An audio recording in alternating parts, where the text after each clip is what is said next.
Tonight, we're hearing some conflicting statements from members of the Senate Intelligence Committee. Arkansas Senator Tom Cotton appeared on Face the Nation earlier today. He laid out the priorities of the U.S. military's actions in Iran, and now that their supreme leader is gone. We're going to continue to hit their military capabilities, and we're going to continue to hit their senior leadership, the Ayatollahs who have also been complicit in 47 years of heinous crimes, not only against Americans, but against their own people. Again, there's no simple answer for what's going to come next, but as President Trump promised last month when the Iranian people were rising up against their own regime, help is on the way, help has arrived.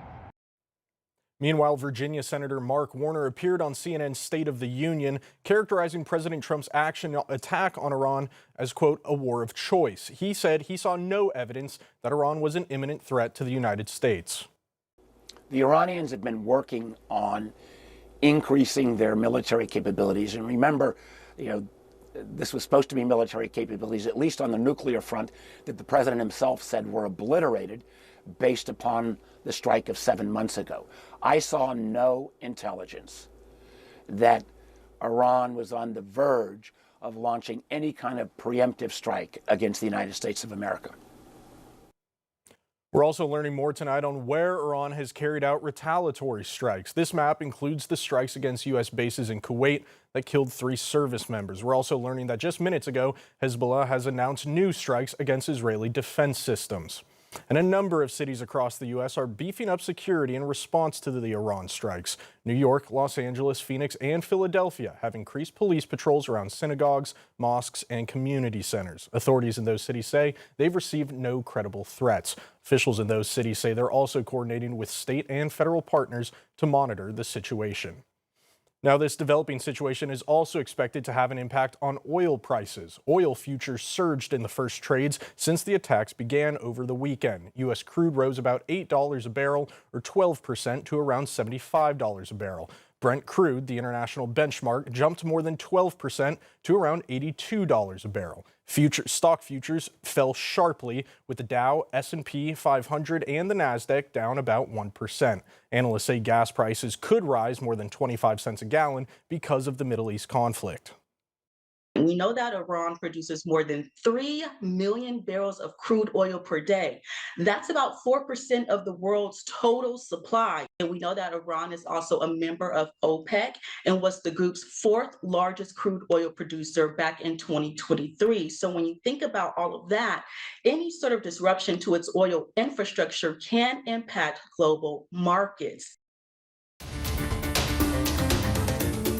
Developing tonight, we're learning more about the suspect in the shooting at an Austin bar and what was found at a home connected to him. We also have new video showing the moments police took him down. Orko Mana from our sister station in Austin has more, and we want to warn you, some of this video is graphic.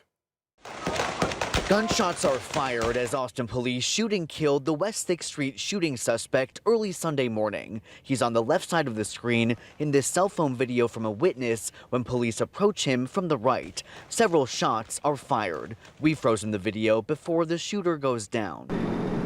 Investigators say the suspect parked his SUV in front of Buford's bar just before 2 a.m., opening fire on patrons with a handgun. Police say he then drove down the street, parked again, and got out with a rifle, shooting more people. Officers were coming toward him, and at the intersection, he was shot, and he was killed. Austin police confirming the identity of the suspect as 53-year-old Jaga Janya. Multiple U.S. officials say he was originally from Senegal and became a naturalized U.S. citizen. The FBI now investigating the shooting as a potential act of terrorism. There were indicators that on the subject and in his vehicle that indicate potential nexus to terrorism.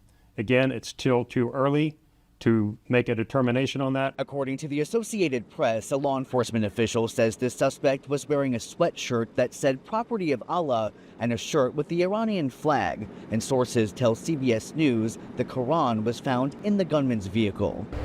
Police and SWAT vehicles also surrounding a home tied to the suspect in Pflugerville, about 30 minutes away from the shooting scene.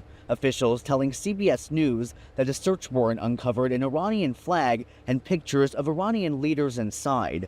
The mass shooting in downtown Austin coming just one day after the U.S.-Israel attack on Iran. Texas Governor Greg Abbott saying in a statement, quote, "This act of violence will not define us, nor will it shake the resolve of Texans. To anyone who thinks about using the current conflict in the Middle East to threaten Texans or our critical infrastructure, understand this clearly.